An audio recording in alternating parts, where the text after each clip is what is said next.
Hello everyone, in this video we're going to talk about functions. Functions are really similar to the sequences that we learned about last week, and it combines sequences with the domain and range that we talked about several weeks ago. How functions relate those two concepts, domain and range, and sequences are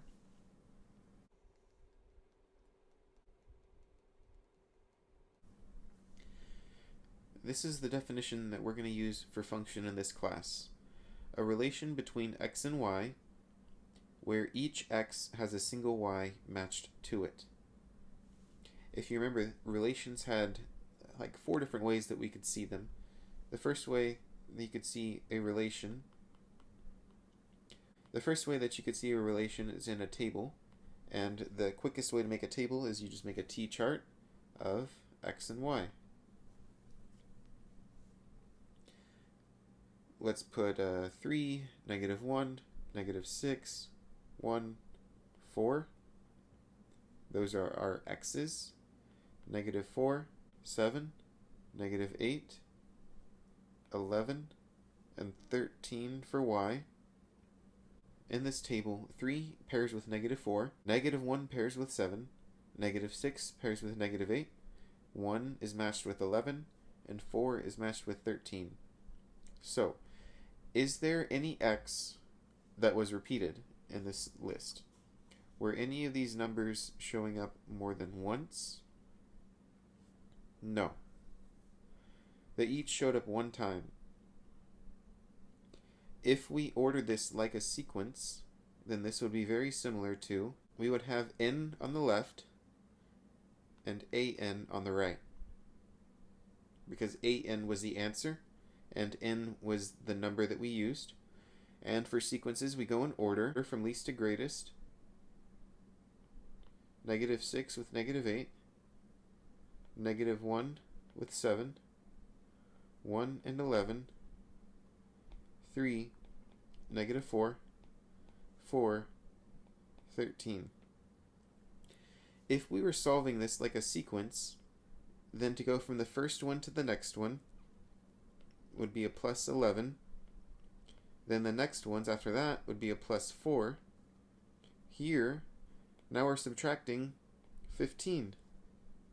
So this obviously would not be a sequence, but since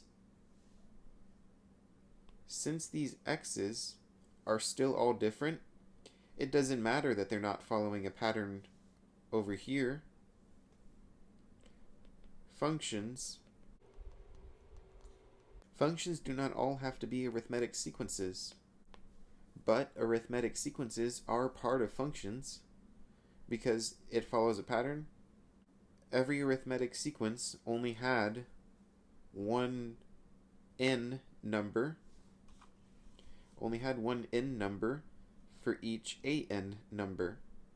There was never that you could plug in the number -1 for n and get 2 different answers for an. Functions don't have to be as strict as sequences, though. They can be a little more randomized. So let's look at a graph.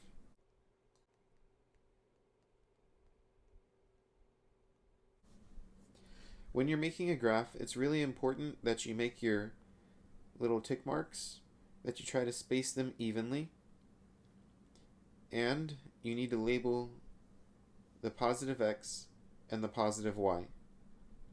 If you label the positive side, then it's going to be very obvious to anybody who's reading your graph that the other side is going to be the negative side. This would be the negative x, and down here would be the negative y. You also need to label your scale, which I am counting by ones, so I put a 1 for y and a 1 for x at the first mark. After you have those basic things down, then you can graph your dots. So I'm going to put one dot at -2, -2. I'm going to put another dot at -1, -1, one at 0, 0, one at 1, 4, and then 2, -4.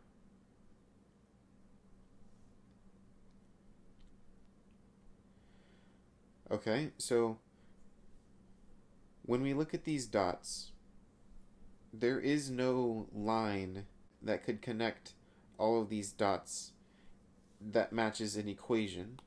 You shouldn't draw a line through every set of dots that you see. These dots, they're perfectly fine being separate. But are they a function? To figure that out, we need to look at the definition, which is a relation between x's and y's. Okay, do we have x's and y's on our graph? Yes, we do. And the only requirement for a function is each x has a single y. Now let's look at this graph. We had, to label these numbers organized, I'm going to go ahead and make a table for this. X, y, we had -2, -2, -1, -1, 0, 0, 1, 4, 2, -4. Do any of these x's show up more than one time? No. Each one of these only happens once. And because these only happened once, it's only possible for them to have one pair to go with. So then, yes, this is a function.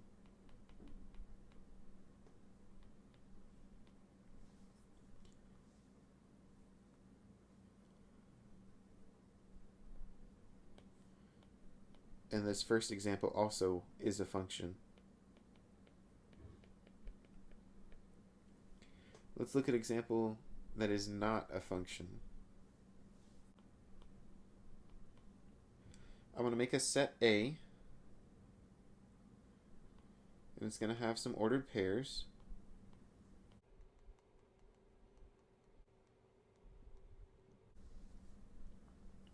Alright, there's my list of ordered pairs. Take a look at the x's.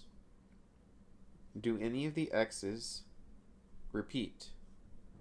3, 8, 16, -1. Maybe it's not the easiest way to see it like this. So we could graph all of these, but take a look again. Do any of the numbers on the left happen more than one time? Do they show up twice? Did it repeat?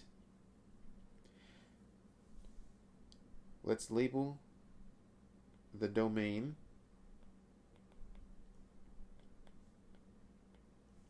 And that's the set of all x's. We had from least to greatest, -1, 0, 3, 8, 16. Those are all of my x's in the domain. Let's count these numbers. 1, 2, 3, 4, 5. How many ordered pairs did I start with? 1, 2, 3, 4, 5, 6. So I had more numbers in here than I did in my domain, so that must mean that one of these numbers in the domain repeated in my ordered pairs. And that number was -1. Maybe you saw that right from the start, but this is where the connection to domain and range comes in.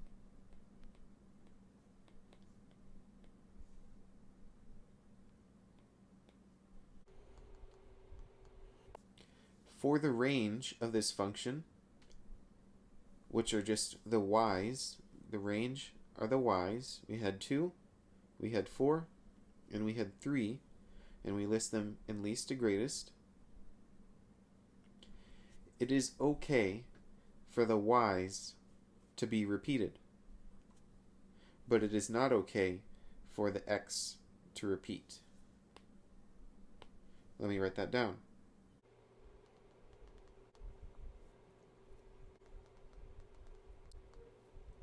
It's okay for the functions to repeat the y, but it's not okay for a function to repeat the x and have two different y values. How this connects the domain and range is, Since y's are allowed to repeat, it's okay for the range to be small.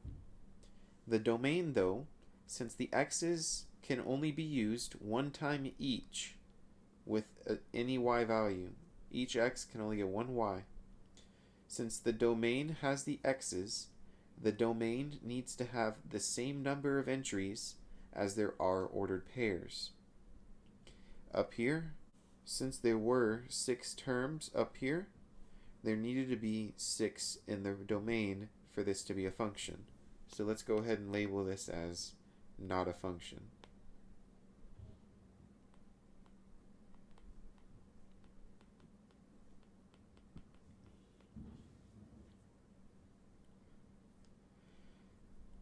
And that's going to be today's lesson. Let me just show you a few more examples.